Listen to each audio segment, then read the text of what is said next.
Audi revolutionized the auto industry by creating a four-wheel driving system for road cars. The Audi Quattro took advantage of this new technology to dominate Group B rally racing, a new division of auto racing that removed almost all design and power restrictions. The Quattro A1 debuted at the 1983 Monte Carlo Rally and went on to win races in Sweden and Portugal. The A2 won a total of 8 world rallies, 3 in 1983 and 5 in 1984. The lack of restrictions, coupled with extremely high horsepower, ultimately led to the end of Group B racing. As other companies rushed to develop their own all-wheel drive systems, a series of fatal accidents ended Group B racing. Quattro lives on today as Quattro GmbH, the tuning arm of Audi, building their highest performance models. The Quattro all-wheel drive system is considered the benchmark for all other all-wheel drives.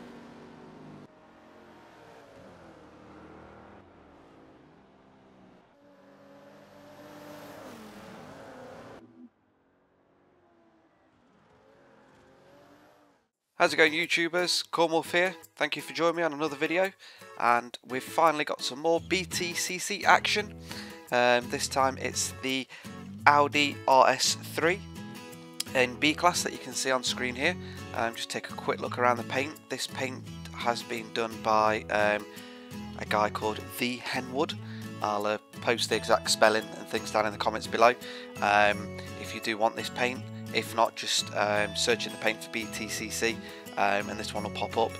And fair dues to this guy, it is the best one there. Some of them have got the colour slightly wrong, and this one just works really well, and it looks fantastic. So just have a quick look around. So it's got the Oakley decal there. I can't think of the word then. You've got the Dunlop. There's not an awful lot on this car. It's not one of the big named cars, but it is pretty effective and it looks awesome. And you've got the Oakley up there, and you've got the number 1 and the Dunlop. So just wanted to quickly show you this paint. Really good. It's got the Rotex bit there. So I will take you out and we'll go to the tune.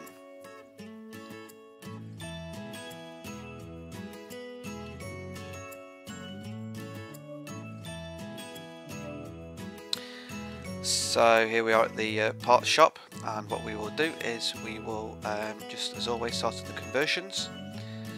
Just for anybody that's new, I always start at the conversions because when we go to the engine upgrades it can change depending on what engine you put in, and that's why I always start, and so do many other YouTubers, start at the conversions.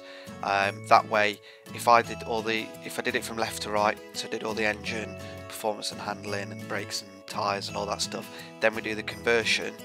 If you're following it on screen, when you get to the conversion, if you did it in that thing and then change the conversion, it'll wipe out all of your engine upgrades depending on what engine you put in and things. So and some of the options might not be there if we put a certain like a supercharger or a centrifugal charger in that, or a turbo, or etc. So that's why we always start here.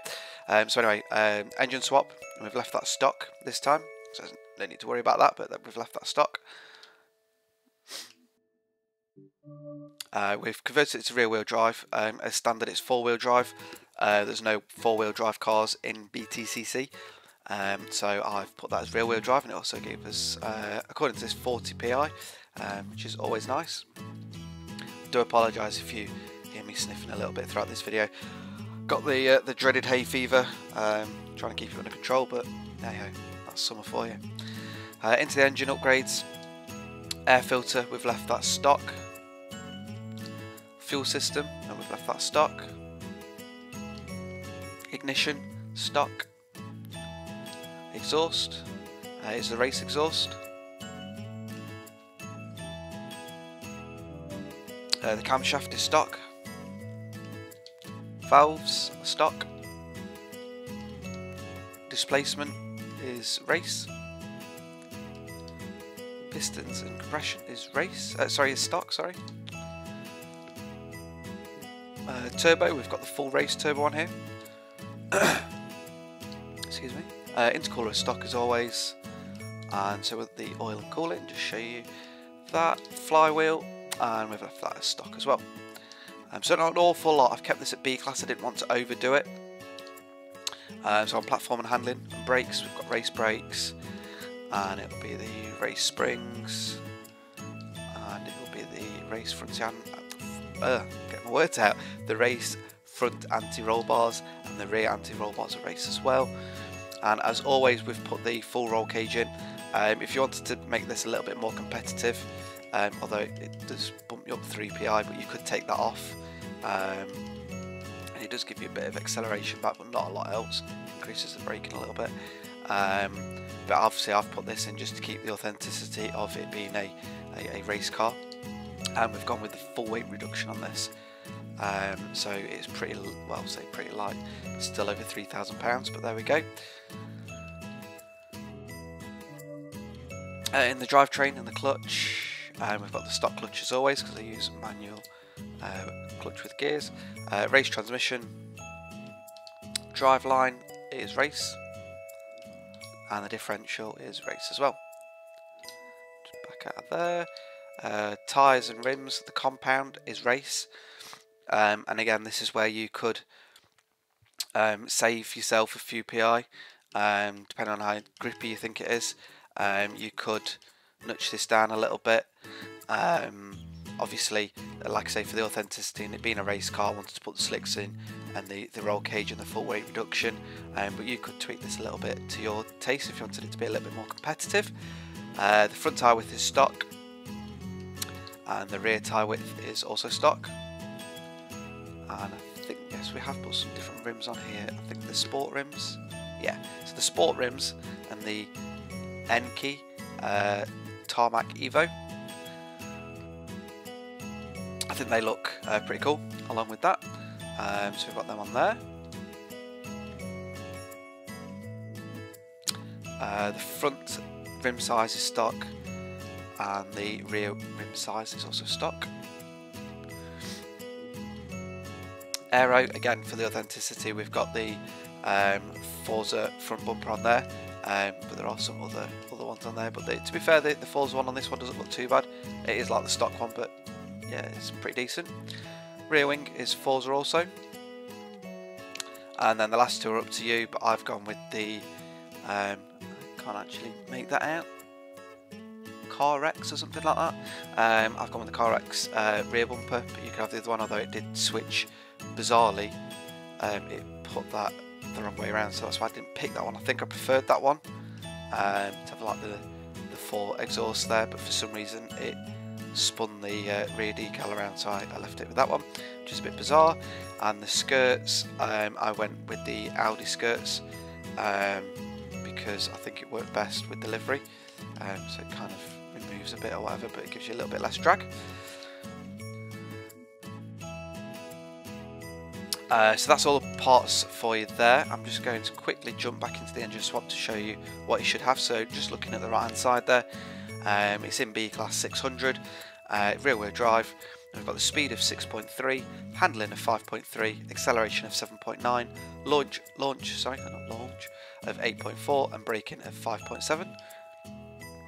Power of 425 horsepower, torque of 420 foot-pounds of torque, weight of 3,283 pounds.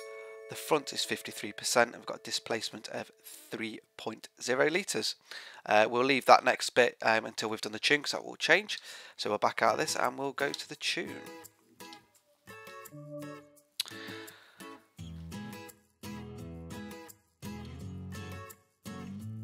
So starting off with the tyres as always, we've got 27.0 psi in the front and the rear.